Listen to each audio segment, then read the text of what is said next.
अस्सलाम welcome back to my channel. जैसे कि आपको पता है इस चैनल को बनाने का बेसिक मकसद ये था कि डीएचए की टेस्ट की तैयारी।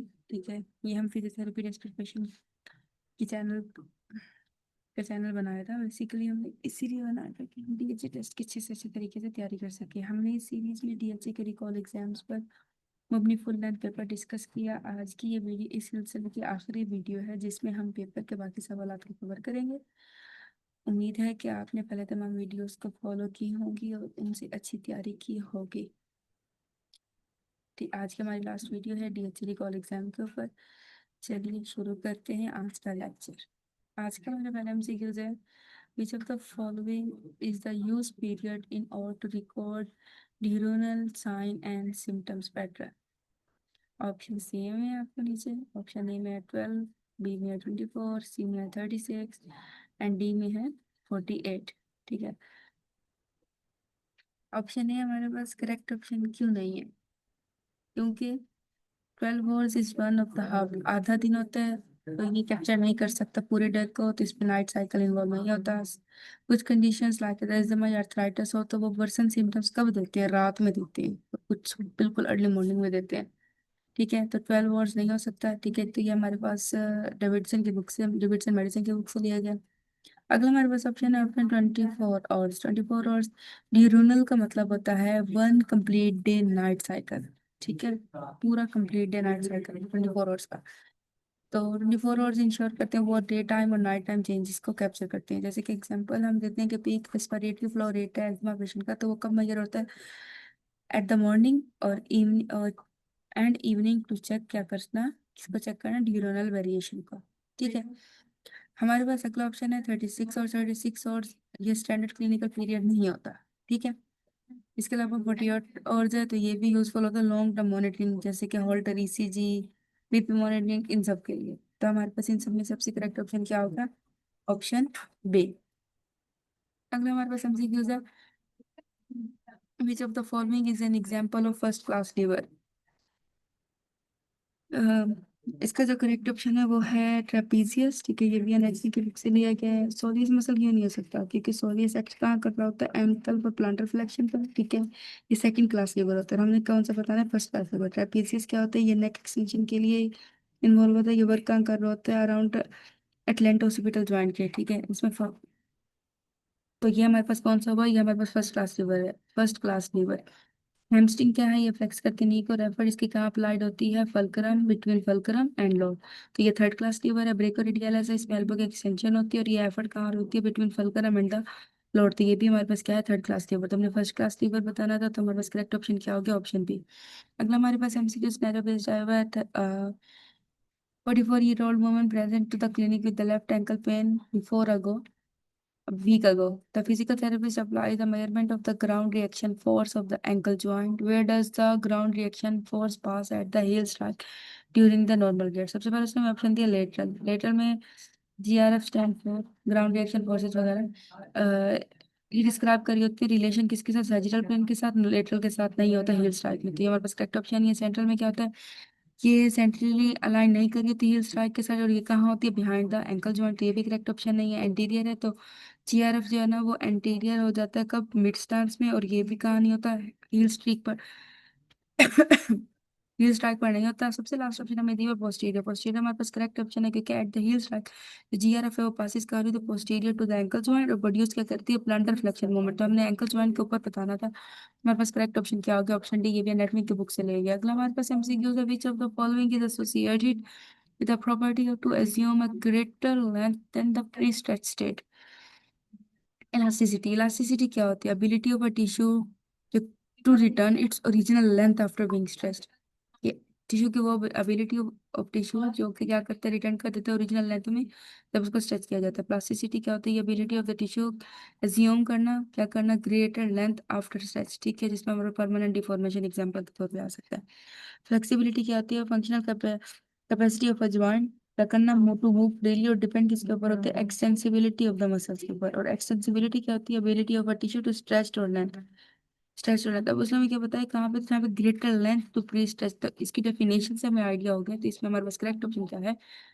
प्लास्टिसिटी, ठीक है, ये हमारे पास थेरेपेटिक एक्सरसाइज के बुक से लिया गया। अगला हमसे का सिनेरियो बेस्ड आया हुआ है। 6 month old baby boy is referred by a neurosurgeon for management. He has adducted shoulder with a flaccid and internally rotated arm and a pronated forearm and a pronated forearm. The boy's mother has gestational diabetes and difficult labor. Which of the following is the most likely brachial plexus injury? Erb's palsy क्या होती है? सबसे पहले हमारे पास ये आता है, ये अपर ब्रेकियल प्लेक्स इंजरी होती है C5 C6 रूट पर। इसकी क्लासिक एक निमोनिक पोजीशन होती है, वेटर टिप पोजीशन होती है, इसमें शोल्डर एडक्टेड होते हैं, आर्म इंटरनली रोटेटेड होती हैं, एल्बो एक्सटेंडेड होती है, फोर आर्म प्रोनेटेड होती है। ये कब कॉज होती है? बाय द बर्थ ट्रॉमा, ठीक है।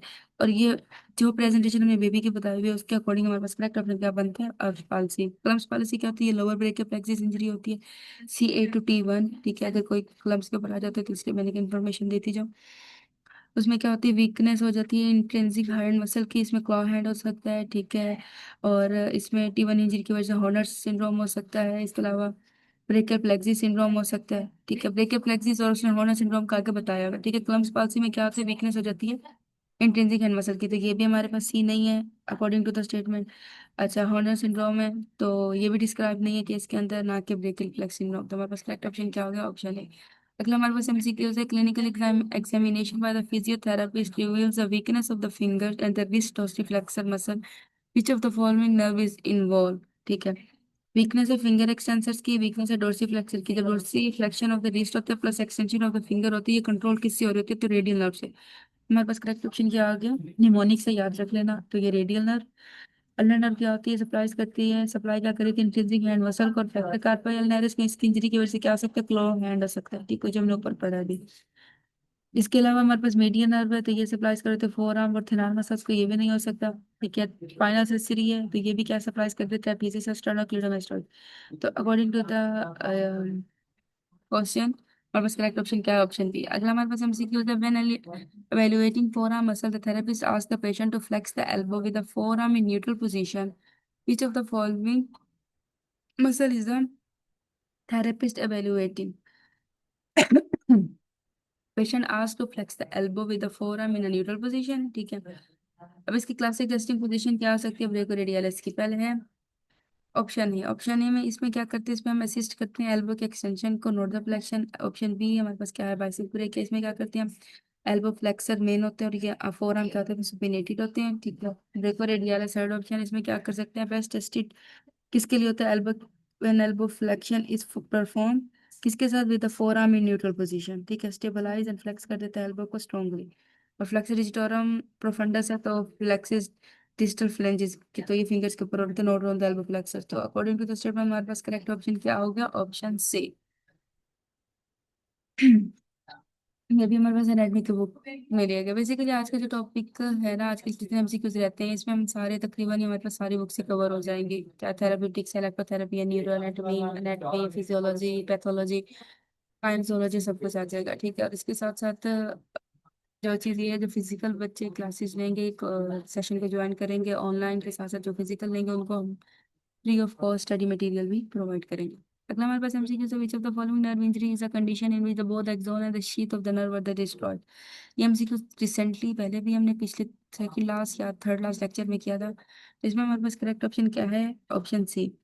न्यूरोपैथी क्या होती है? जनरल टर्म होती है किसकी? न्यूरो नर्व पैथोलॉजी की। तो ये specific, not specific to complete destruction. Neuropathy क्या? ये कंडक्शन की ब्लॉक के लिए होते हैं, स्ट्रक्चरल डैमेज नहीं करते हम। न्यूरोटोमेसिस है तो इसमें एक्सोन एंड शीथ बहुत डिस्ट्रॉयड हो जाते हैं। और एक्सोनटोमोसिस है तो इसमें एक्सोन डैमेज होता है, शीथ इंटैक्ट रहती है। तो अकॉर्डिंग टू द सिनेरियो हमारे पास scenario according to the question हमारे पास करेक्ट ऑप्शन क्या हो गया? Option C. अगर फर्दर एक्सप्लेनेशन है, टाइप्स ऑफ नर्व इंजरीज कितनी होती हैं? 3 होती हैं, ठीक है। वो कौन कौन सी होती हैं वो आप मुझे कमेंट सेक्शन में बताना, ठीक है। इसके अलावा हमारे पास अगला एमसीक्यू है। Which of the following is a red flag sign of the lower limb? Red flag sign physiotherapy में रेड फ्लैग साइन क्या होता है? सिम्टम और कंडीशन जो इंडिकेट करते हैं सीरियस अंडरलाइन पैथोलॉजी को, नीड होती है अर्जेंट रेफरल की, ठीक है। तो इसको हम कहते हैं रेड फ्लैग साइन। एग्जाम्पल में फ्रैक्चर है, इन्फेक्शन है, ट्यूमर है, ऑस्टियोनेक्रोसिस है, या स्वेयर है, न्यूरोलॉजिकल डिफेक्ट है, ठीक है। ऑप्शन है हमारे पास स्प्रेन है तो ये कॉमन सॉफ्ट इंजरी है, ये रेड फ्लैग नहीं है। ऑस्टियोआर्थराइटिस है, ये क्रोनिक डिजेनरेटिव कंडीशन है, ठीक है, ये भी हमारे पास रेड फ्लैग नहीं है। ऑस्टियोनेक्रोसिस, इसमें क्या होती है, डेथ हो जाती है बोन टिश्यू की, किसकी वजह से, लॉस ऑफ ब्लड सप्लाई। तो ये सीरियस कंडीशन है किसकी, इसमें क्या हो सकता है, बोन कोलैप्स हो सकती है, जॉइंट की डिस्ट्रक्शन हो सकती है, तो ये हमारे पास रेड फ्लैग है। और मसल कॉन्ट्रैक्चर है, इसमें क्या होती है, क्रोनिक एडेप्टिव शॉर्टनिंग हो जाती है मसल की। तो रेड फ्लैग से हम बताना है, तो हमारे पास करेक्ट ऑप्शन क्या हो गया, ऑप्शन सी। ठीक है, ये थेरापेटिक एक्सरसाइज की बुक से लेगा। अगला हमारे पास एमसीक्यूज आया हुआ है, which of the following is the most likely cause of the absent plantar flexion of the gastrosoleus squeeze. ठीक है, सबसे पहले उसने हमें बताया हमें गैस्ट्रोसोलियस सिक्वेज टेस्ट क्या होता है, थॉम्पसन टेस्ट को कहते हैं। ठीक है, स्क्वीज का आपका मतलब क्या होता है, एक्चुअली स्टेंडन जो होता है वो इंटैक्ट हो जाते हैं और एंकल प्लांटर फ्लेक्सिस हो जाते हैं।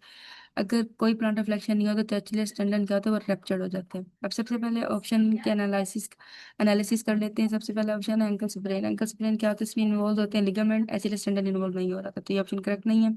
छठिक नर्व की इंजरी, ये कॉज क्या कर देते हैं, वीकनेस और पैरालिसिस, किसकी वजह से, specific loss of the planter flexion. ठीक है, ये भी नहीं है। अगला एक्चुअली स्टैंडर्ड टीआरएस की क्लासिक फाइंडिंग क्या आ सकती है, एब्सेंट हो सकता है प्लांटर फ्लेक्शन कहाँ पर, काफ स्क्वीज पर। ठीक है, तो इसका टेस्ट क्या आता है, थॉम्सन टेस्ट। हमारे पास करेक्ट ऑप्शन क्या हो गया, option C, deep venous thrombosis है, तो ये कॉज क्या करते हैं, काफ पेन, स्वेलिंग वगैरह। तो हमारे पास करेक्ट ऑप्शन हमारे पास क्या आ गया, ये पैथोलॉजी की बुक से लिया गया, ऑप्शन सी। अगला हमारे पास हम देखा जाए, each of the following is exercise to reduce pain and improve the mobility in the patient with the ankylosing spondylitis। ankylosing spondylitis क्या होता है, इसमें कहते हैं क्रॉनिक इन्फ्लेमेटरी आर्थराइटिस। आर्थराइटिस होता है जो मेनली इफेक्ट क्या कर रहे थे, स्पाइन और सार्कोइलिक जॉइंट्स को। ये क्या लेट कर देता है, इसमें पेन, स्टिफनेस वगैरह और होती है, और रिड्यूस कर देता है मोबिलिटी को। इसका मेन गोल एक्सरसाइज के ऊपर क्या आ सकता है, पेन रिलीफ करता है, इंप्रूव मोबिलिटी करता है, प्रिवेंट डिफॉर्मिटीज करता है। एक्सरसाइज बेनिफिट होते हैं इसमें, एक्वेटिक एक्सरसाइज, स्पेशली कौन से एक्वेटिक एक्सरसाइजेस।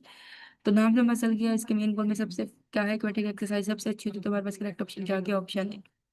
ठीक है, तो बाकी के जो ऑप्शन हैं, फ्लेक्सिबिलिटी, स्ट्रेचिंग, स्ट्रेंथनिंग, ये नहीं हो सकता, क्योंकि फ्लेक्सिबिलिटी, स्ट्रेचिंग, स्ट्रेंथिंग यानी यूजफुल लॉन्ग टर्म होते हैं किसके लिए, पोस्चर, स्पाइनल मोबिलिटी और स्ट्रेंथ के लिए। तो हमारे पास करेक्ट ऑप्शन क्या होगा, ऑप्शन ए। नेक्स्ट एमसीक्यू हमारे पास है, a 25 scenario based, a 25-year-old man had a pain in his left knee 1 week ago. During treatment, there pain behind kneecap when he walks downstairs. Which of the following is the most likely diagnosis? ठीक है, 25-year-old women है, less likely Owais को pen कहाँ है, behind the knee cap. ठीक है, pen aggravate कब होता है, जब वो चल रहा होता है, डाउन द स्टेयर, सीढ़ी उतर रहा होता है। तो इसका क्लिनिकल साइन कहते हैं पटेला फिमोरल जॉइंट की इन्वॉल्वमेंट।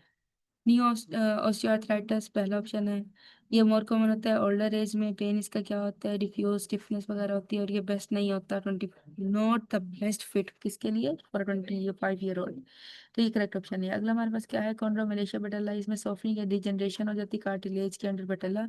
सिम्टम्स क्या आते हैं, एंटीरियर नी पेन हो सकता है, वर्सन होता है जब going to stair, down the stair, वही वाला जिस सिनेरियो में ऑप्शन आगे, तो हम रिजेंबल कर सकते हैं आपस में, इनको कोरिलेट कर सकते हैं।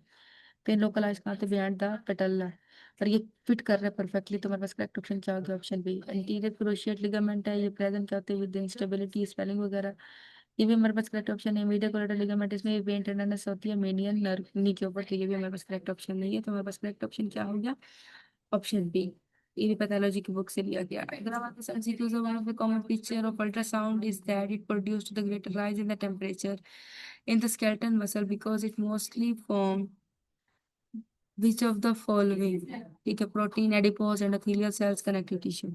थेरेपेटिक अल्ट्रासाउंड कोज क्या करते हैं, टिश्यू हीटिंग, किसकी वजह से, absorption of the sound waves. ठीक है, ऑप्शंस के एनालिसिस करते हैं। सबसे पहले प्रोटीन, स्केलेटल मसल क्या होते हैं, और मेनली प्रोटीन होते हैं, इसमें मैक्सिमम ऑब्जर्वेशन ऑब्जॉर्प्शन होती है, ग्रेटेस्ट हीटिंग होती है। तो हमारे पास करेक्ट ऑप्शन क्या हो गया, प्रोटीन। एडिपोज है, तो फैट अब्जॉर्ब करता है अल्ट्रासाउंड को पोअरली, और हीट को कम कर देता है। एंडोथेलियल सेल्स है, तो इसमें क्या होता है, लाइन ब्लड वेसल्स होती हैं। ठीक है, इसमें major factor in ultrasound observation में नहीं होता। कनेक्टिव टिश्यू क्या है, अब्जॉर्ब सम अल्ट्रासाउंड, अब्जॉर्ब करता है कुछ अल्ट्रासाउंड को, but not as much as protein rich muscle. ठीक है, तो हमारे पास करेक्ट ऑप्शन क्या हो गया, ऑप्शन ए। अगला हमारे पास एमसीक्यूज है, which of the following is the which of the following is the smallest current that produce a muscle contraction। Option A हमारे पास क्या है,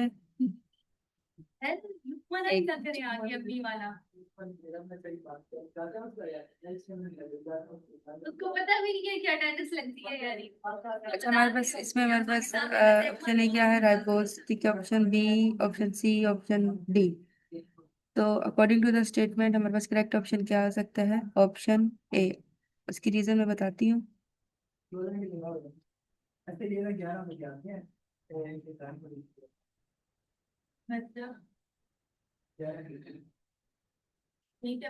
ऑप्शन का एनालिसिस करनी है, ठीक है। सबसे पहले हमारे पास ऑप्शन क्या है?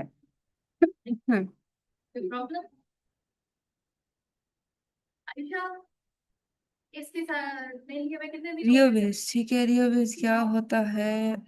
इसमें ये स्मॉलेस्ट करंट इंटेंसिटी रिक्वायर होती है प्रोड्यूस क्या करना, मिनिमम मसल कॉन्ट्रैक्शन के लिए, और इसको हम अप्लाई क्या कर सकते, कब तक कर सकते हैं? लॉन्ग ड्यूरेशन के लिए। नेक्स्ट ऑप्शन क्या है? क्रोनेक्सिस, इसमें क्या होता है? मिनिमम टाइम होता है इसमें भी, ठीक है। ये यूज कर कर सकते हैं ट्वाइस इंटेंसिटी टाइप ऑफ के लिए। डायरेक्ट करंट है तो ये टाइप ऑफ करंट में आ जाती है, इसमें मैं ये नहीं कर सकते थ्रेशोल्ड को। अल्टरनेटिंग करंट है तो करंट चेंज क्या करता है? डायरेक्शन को पीरियोडिकली। तो हमारे पास करेक्ट ऑप्शन क्या आ गया? ऑप्शन है। अगला हमारे पास एमसीक्यूज है। Which is the following therapeutic frequency of short wave diathermy? हम शॉर्ट वेव डायथेरेपी पिछले कल इलेक्ट्रोथेरेपी के जितने भी अपने एमसीक्यूज कवर किए थे उसमें पढ़ा था। इसमें हमारे पास उसने ऑप्शन दिए हुए हैं कि कौन सी फ्रीक्वेंसी है, तो हमारे पास करेक्ट ऑप्शन क्या है? Option B 27.1। ठीक है। अगला हमारे पास एमसीक्यूज है। ये भी इलेक्ट्रोथेरेपी से लिया गया है, ठीक है। Which of the following is the ideal temperature in degree centigrade for hydrocollator to avoid the burns? तो हमारे पास इसमें करेक्ट ऑप्शन ऑप्शन ए है 40 to 49। इसमें ये टू लो है, ठीक है। 50 to 59 है, ये स्टिल बिलो है थेरेपेटिक रेंज के। थेरेपेटिक रेंज कितनी है हमारे पास? 70 to 75 या समटाइम 71 to 79 भी लिखी हुई होती है, तो यहाँ 70 to 79 हमारे पास करेक्ट ऑप्शन है।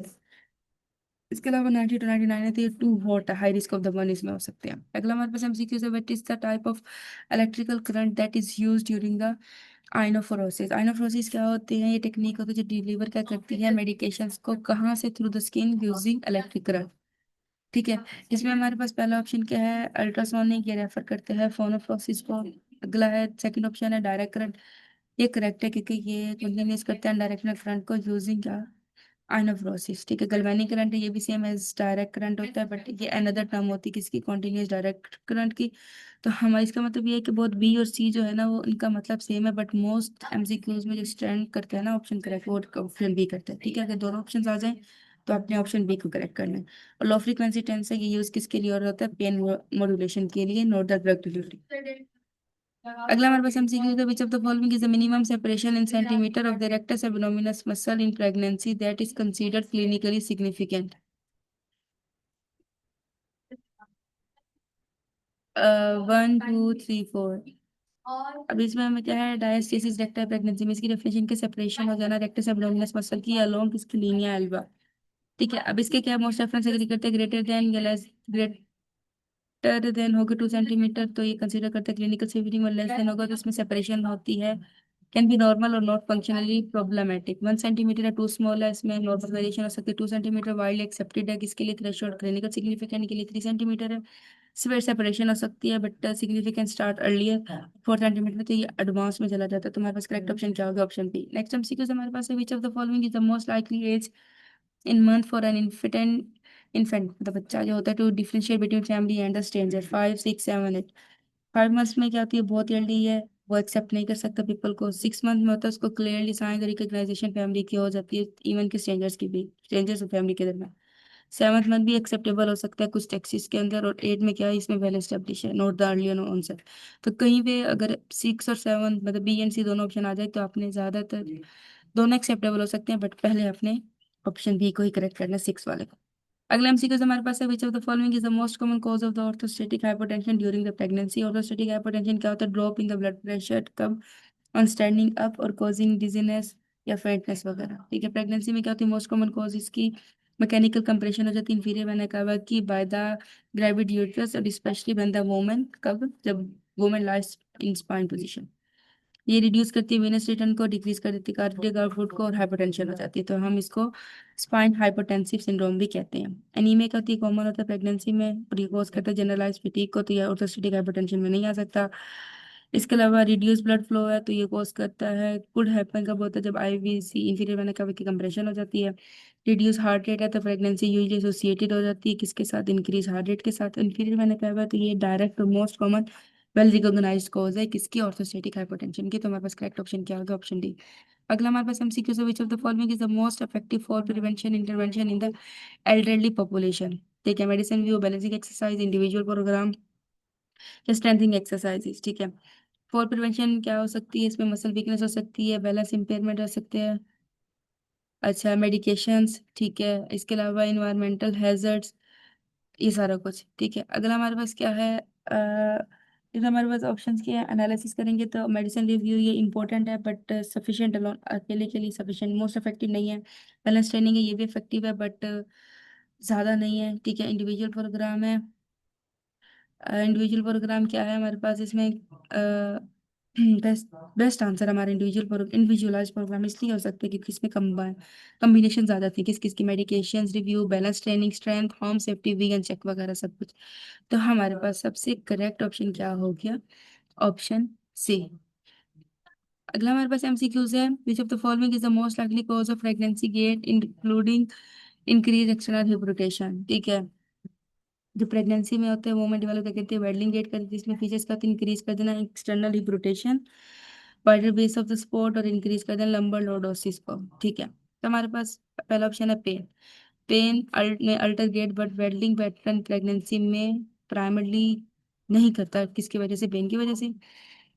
कॉस्मेसिस है तो ये भी नॉट अ कॉस्मेटिक एडेप्टेशन, ये भी नहीं सकता। थर्ड ऑप्शन है तो ये भी नहीं हो सकता। क्यों नहीं हो सकता? क्योंकि ये यूजली डिक्रीज कर देता है, इंप्रूव नहीं करता ड्यूरिंग प्रेगनेंसी में, ठीक है। इसके अलावा इम्प्रूव स्पोर्ट ये करेक्ट ऑप्शन है, क्योंकि इसमें widening the base with the external hip rotation, वही बात आ गई, इंप्रूव कर देना बैलेंस और support, and the body accommodates pregnancy changes. तो हमारे पास करेक्ट ऑप्शन क्या हो गया? Option option D. ये भी थेरेप्यूटिक एक्सरसाइज की बुक से दिया गया। अगला हमारे पास एमसीक्यू है, which of the following pathological condition is Contra indicated for the application of the ice, ठीक है। कौन? क्रायोथेरेपी को हम कहते हैं, ठीक है। क्रायोथेरेपी का मतलब ये होता है ये जो एप्लीकेशन ऑफ आइस, इसमें हम आइस यूज इन्वॉल्व कर रहे होते हैं। इसकी इंडिकेशन, कॉन्ट्रा इंडिकेशन क्या आ जाती है? इंडिकेशन क्या है? एक्यूट इंजरी, इन्फ्लेमेशन या मसल स्पैस्म, स्पेसिटिसिटी के देख सकते हैं। Contraindication impaired circulation, cold hypersensitivity, peripheral vascular disease, especially Raynaud's phenomena, ठीक है।